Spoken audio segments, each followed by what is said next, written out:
All right, guys, so we're going to continue our Bible study. So it's Romans 1 3. We did 1 and 2. It says, concerning his son, who was descendant from David according to his flesh. So I like this part because Paul, when you read the Bible, things are written for purpose. There has to be a reason behind it. And so here it says concerning his son. So the son is we're talking about is Jesus, and we're talking about the gospel of God.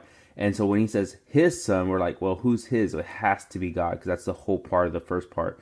So I like that. So it's pretty much it's concerning God's son who was a descendant from David. So why would we even put this whole thing about David? So a lot of people have their theology of like, well, Jesus was just a man. Jesus was not God, and this and that. So David is gonna freaking point that out here, and I like this, and we'll get more of it into verse 4. But here, people are right. He was fully human. So concerning to the descendant of David, David being the king of Israel at one point, who was a human being.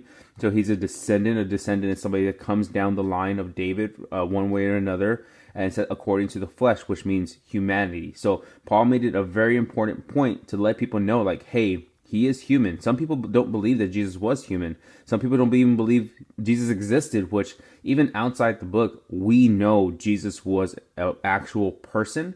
And so it's super important that Paul is writing this. He's like, hey, no matter what people are telling you, he was human. So I want you to mold this over with your theology about who Jesus is, because Paul's going to help us with that. I think one of the biggest things we have issues with is that the whole world has an identity issue. And so I feel, this is my personal belief when I read the scriptures, the more I understand who Jesus is and who God is, the more I start understanding myself, because once I know my creator, I know why I was created.